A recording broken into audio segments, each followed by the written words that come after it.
বাংলাদেশে এখন সাংবাদিকতা কতটা মুক্ত এই প্রশ্ন আপনাদের অনেকের মনেই আছে। সরকারের দায়িত্বশীল পদে থেকে এই প্রশ্নের জবাব দেওয়াটা সহজ কোনো বিষয় নয়।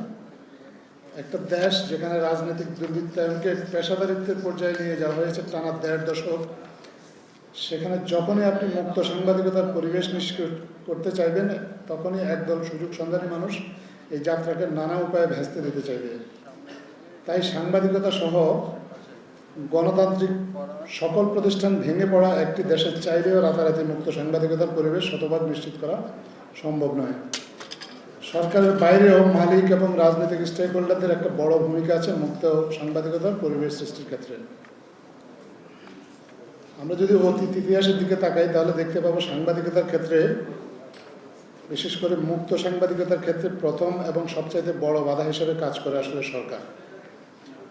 জুলাই আগস্ট 2024-এর গণবিপ্লবের পর গঠিত অন্তর্বর্তীকালীন সরকার এইসব বাধা অপসারণের নানা উদ্যোগ গ্রহণ করেছে। সরকার সমালোচনাকে উন্মুক্ত করে দিয়েছে। মাননীয় প্রধান উপদেষ্টা জাতির উদ্দেশ্যে দেওয়া একটা ভাষণে সবাইকে মন খুলে সমালোচনা করার কথা বলেছেন। সমালোচনা হচ্ছেও, এমনকি রাষ্ট্রীয় গণমাধ্যমেও সরকারের সমালোচনা করে এখন দেদারসে বক্তব্য দেওয়া হচ্ছে, যা গত কিছুদিন আগেও অকল্পনীয় ব্যাপার ছিল। বিভিন্ন টেলিভিশন চ্যানেলে আলোচনা অনুষ্ঠানগুলোতে দেখা গেছে অনেকেই শালীন অশালীন ভাষায় সরকার প্রধানকে আক্রমণ করছেন, কিন্তু এসব সমালোচনার কারণে সরকার কোনো আলোচক বা চ্যানেলের বিরুদ্ধে এখনো কোনো ব্যবস্থা নেয়নি। গোয়েন্দা সংস্থার কেউ কোনো চ্যানেলকে কোনো ফোন করে হুমকি দেয়নি। আমরা সবাই জানি অতীতে সরকারের লোকজনে ঠিক করে দিতেন টকশোগুলোতে আলোচক হিসেবে কারা আসবেন কিংবা কারা আসতে পারবেন না। এখন এ ধরনের চর্চা বন্ধ করা হয়েছে। অতীতে এমনও হয়েছে কোনো একটা বিশেষ অ্যাসাইনমেন্টে কোন রিপোর্টার কভার করবেন সেটাও সরকারের লোকজনে ঠিক করে দিয়েছে। এ ধরনের চর্চাও একটা এখন বন্ধ করা হয়েছে। সরকার কোনো টিভি চ্যানেল বা সরকারের কেউ কোনো টিভি চ্যানেল বা কোনো প্রতিষ্ঠানের কর্মকর্তাকে ফোন করে একদিন আগে তাদের কাছে অ্যাসাইনমেন্ট শিট পাঠিয়ে দিতে আগে বলতো। আমরা মনে করি যে মুক্ত সাংবাদিকতার জন্য এগুলো একটা বাধা। এখন এই প্র্যাকটিসগুলো বন্ধ হয়েছে, এবং এটা যে বন্ধ হয়েছে তার প্রতিফলন দেখা যাচ্ছে গণমাধ্যমে প্রকাশিত প্রতিবেদনগুলোতে। অনায়াসেই এখন এইসব প্রতিবেদনে সরকারের সমালোচনা করা যাচ্ছে। সরকারের সিদ্ধান্তের নানা চুলচেরা বিশ্লেষণ হচ্ছে এইসব প্রতিবেদনগুলোতে। এইসব সমালোচনা বিশ্লেষণ সরকারকে অনেক সময় সিদ্ধান্ত পরিবর্তনেও বাধ্য করছে। বিগত বছরগুলোতে সাংবাদিকতার ক্ষেত্রে একটা বড় প্রতিবন্ধকতা হিসেবে কাজ করেছে ডিজিটাল সিকিউরিটি অ্যাক্ট, যা জাতীয় এবং আন্তর্জাতিকভাবে নানা সমালোচনার পর কোনো ধরনের মৌলিক পরিবর্তন ছাড়াই সাইবার সিকিউরিটি অ্যাক্ট নামে আমাদের সামনে আবির্ভূত হয়েছে। অন্তর্বর্তীকালীন সরকার এই সাইবার সিকিউরিটি অ্যাক্ট বাতিলের নীতিগত সিদ্ধান্ত নিয়েছে। এই আইনের অধীনে সাংবাদিকদের বিরুদ্ধে যত মামলা হয়েছে সবগুলো মামলা ইতিমধ্যে বাতিল করা হয়েছে। নতুন করে আর কোনো মামলাও কোনো সাংবাদিকের বিরুদ্ধে করা হয়নি। আমরা আশা করছি আগামী সপ্তাহে উপদেষ্টা পরিষদের বৈঠকে নতুন সাইবার সিকিউরিটি অ্যাক্ট আইনটি পাশ হয়ে যাবে। প্রস্তাবিত নতুন আইনে আগের আইনের নিবর্তনমূলক কমপক্ষে 9টি ধারা আছে, যেগুলো বাদ দেওয়ার কথা বলা হয়। বিরুদ্ধে এই নিবর্তনমূলক ধারাগুলোতে থেকেও যায়। নতুন আইন পাশ হলে সেগুলো স্বয়ং। প্রস্তাবিত নতুন আইনে গুরুতর সাইবার হ্যাকিং ছাড়া নিষেধাজ্ঞা যে গ্রেপ্তারের যে বিধান ছিল সেটা বাতিল করা হচ্ছে। অন্তর্বর্তীকালীন সরকার বিশ্বাস সাংবাদিকদেরকে যে হয়রানিটা করা হতো দীর্ঘদিন ধরে, যে হয়রানি বিভিন্ন এলাকায় হত্যা মামলায় অভিযুক্ত করা হয়েছে জুলাই আগস্টের সময় তাদের ভূমিকার কারণে। কিন্তু আপনারা জেনে থাকবেন এসব মামলা একটিও সরকার পক্ষ দায়ের করেনি বা সরকারের কোনো কর্তৃপক্ষ দায়ের করেনি। কোনো ঘটনায় সংক্ষুব্ধ কোনো পক্ষ মামলা করলে সেটা গ্রহণ করার আইনি বাধ্যবাধকতা রয়েছে পুলিশের। কিন্তু সরকারের পক্ষ থেকে পুলিশকে পরিষ্কারভাবে নির্দেশনা দেওয়া হয়েছে তদন্তকালে সুনির্দিষ্ট অভিযোগ না পাওয়া গেলে কোনো সাংবাদিককে যেন গ্রেপ্তার বা হয়রানি না করা হয়। মামলার অভিযোগগুলো পর্যালোচনার জন্য সরকারের পক্ষ থেকে উচ্চ পর্যায়ের একটি কমিটিও করে দেওয়া হয়েছে, যাতে তারা সরকারকে প্রয়োজনীয় সুপারিশ করতে পারেন। 4 জন সাংবাদিক এই মুহূর্তে কারাবন্দী রয়েছেন, যাদের বিরুদ্ধে গণহত্যায় প্ররোচনা দেওয়ার সরাসরি অভিযোগ রয়েছে। আদালত চাইলে তাদের বিষয়েও যে কোনো সিদ্ধান্ত দিতে পারেন। অন্তর্বর্তীকালীন সরকার দায়িত্ব নেওয়ার পর 168 জন সাংবাদিকের অ্যাক্রিডিটেশন কার্ড বাতিলের সিদ্ধান্ত নিয়েছে। অনেকেই সরকারের এই সিদ্ধান্তের সমালোচনা করেছেন, যদিও অ্যাক্রিডিটেশন কার্ড বাতিল এবং ইস্যু একটা নিয়মিত বিষয়। সাংবাদিকদের জন্য অ্যাক্রিডিটেশন কার্ড চালু করার পরে 7,000 সচিবালয় প্রবেশাধিকার সীমিত করা হলেও সাংবাদিকদের জন্য বিশেষ পাস ইস্যু করে সেখানে তাদেরকে প্রবেশ করার সুযোগ দেওয়া হয়েছে। ইতিমধ্যে 570 জন সাংবাদিকের জন্য এ ধরনের পাস ইস্যু করা হয়েছে। আপনারা জেনে থাকবেন, অতীতে অনেক দলীয় কর্মীদেরকেও অ্যাক্রিডিটেশন কার্ড দেওয়া হয়েছিল, যার ফলে সচিবালয়ে সাংবাদিক নামধারী দালালদের দৌরাত্মে পেশাদার সাংবাদিক যারা, তাদের কাজ করা কঠিন হয়ে পড়েছিল। এই অবস্থা থেকে পরিত্রাণের উপায় হিসেবে সরকার নতুন করে সবার জন্য অ্যাক্রিডিটেশন কার্ড প্রণয়নের সিদ্ধান্ত নিয়েছে। এই লক্ষ্যে অ্যাক্রিডিটেশন কার্ড নীতিমালা ইতিমধ্যে সংশোধন করা হয়েছে। সংশোধিত এই নীতিমালায় সাংবাদিকদের জন্য অবমাননাকর ও হয়রানিমূলক অনেক ধারা বাদ দেওয়া হয়েছে। সাংবাদিক সংগঠনগুলোর সুপারিশ আমলে নিয়ে স্থায়ী ও অস্থায়ী কার্ডের বিধান বাতিল করে 3 বছরের জন্য সবার জন্য 3 বছর মেয়াদী কার্ড ইস্যু করার সিদ্ধান্ত নেওয়া হয়েছে। কার্ড ইস্যুর ক্ষেত্রে আগে পুলিশ ভেরিফিকেশনের একটা বাধ্যবাধকতা ছিল, যার ফলে সাংবাদিকদের অনেক হয়রানির শিকার হতো। এই বাধ্যবাধকতাটা তুলে নেওয়া হয়েছে। আগের অ্যাক্রিডিটেশন কার্ড নীতিমালায় সাংবাদিকদেরকে বলা হয়েছিল তারা সরকারের উন্নয়নের বয়ান প্রচার করবেন। নতুন নীতিমালায় এই ধরনের ভাষাও পরিহার করা হয়েছে। সরকার বিশ্বাস করে নতুন এই নীতিমালা দেশের মুক্ত গণমাধ্যম প্রতিষ্ঠায় সহায়ক ভূমিকা পালন করবে। আগের নিয়মে অ্যাক্রিডিটেশন কার্ডধারী সাংবাদিককে বিদেশ যাওয়ার ক্ষেত্রে সরকারের পূর্ব অনুমতি নেওয়ার বিধান ছিল। এই বিষয়টিকে অসাংবিধানিক মনে করে নতুন নীতিমালায় এই বিধানটিও তুলে দেওয়া হয়েছে। নতুন নীতিমালা অনুসারে সাংবাদিকদের নতুন করে অ্যাক্রিডিটেশন কার্ড ইস্যুর বিষয়টা প্রক্রিয়াধীন।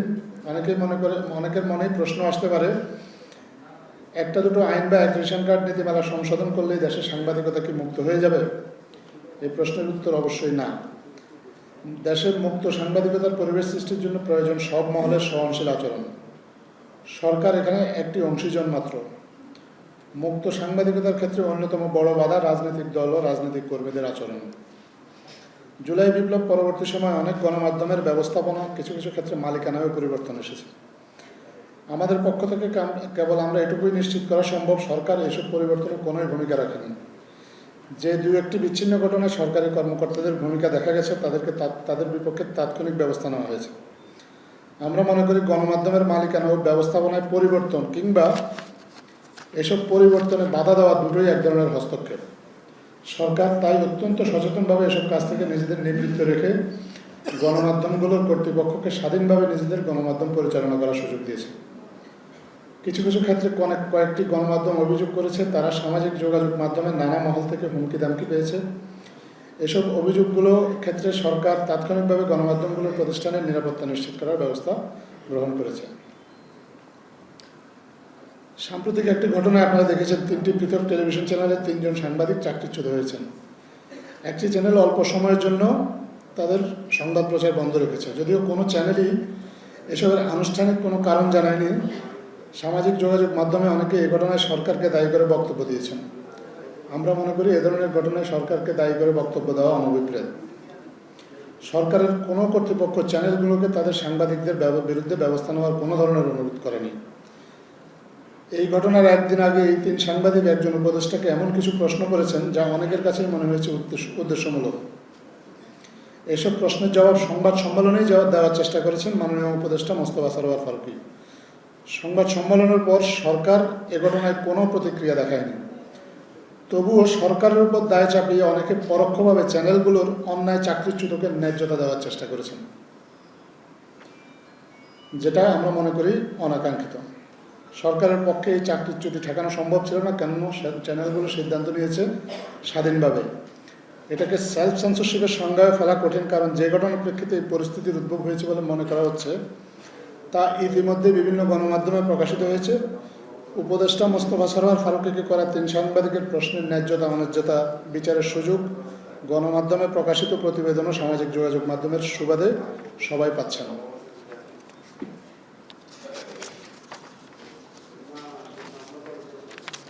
দুর্নীতি, অন্যায় ও অপশাসন প্রতিরোধে জনগণের তথ্য জানার অধিকার অত্যন্ত প্রয়োজনীয় একটি অনুষঙ্গ।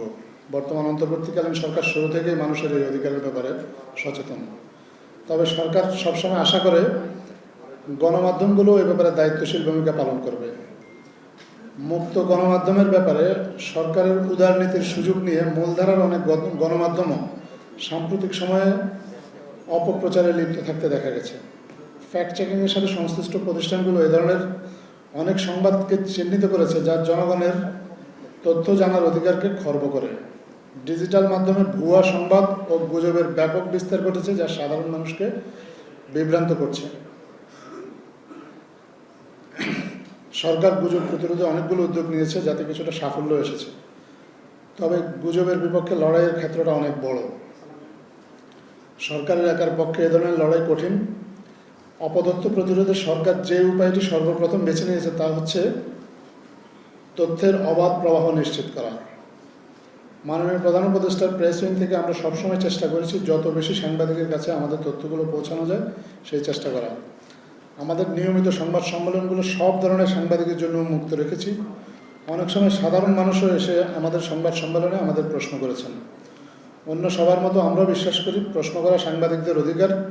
এ কারণে প্রিয় অপ্রিয় সব ধরনের প্রশ্নের জবাব দেওয়ার জন্য আমরা সবসময় প্রস্তুত থেকেছি। আমরা সবসময় চেয়েছি রাষ্ট্র, ব্যবসায়ী বা অন্য কোনো ক্ষমতাশালী গোষ্ঠীর হস্তক্ষেপ ছাড়া সাংবাদিকরা সত্য চর্চা করবেন। কারো দ্বারাই তারা ব্যবহৃত হবেন না। মুক্ত গণমাধ্যম প্রতিষ্ঠার অভিপ্রায়ে বর্তমান অন্তর্বর্তীকালীন সরকার একটি গণমাধ্যম সংস্কার কমিশন গঠন করেছে। এই কমিশন ইতিমধ্যেই তাদের প্রতিবেদন জমা দিয়েছে। সরকার কমিশনের সুপারিশগুলো বাস্তবায়নের প্রক্রিয়া শুরু করেছে। আমরা বিশ্বাস করি এই সুপারিশগুলো বাস্তবায়ন করা গেলে দেশের গণমাধ্যম ও সাংবাদিকরা আরও স্বাধীনভাবে কাজ করার সুযোগ পাবেন। এতক্ষণ ধৈর্য ধরে আপনারা আমার বক্তব্য শুনেছেন, সেই জন্য আপনাদের সবাইকে ধন্যবাদ।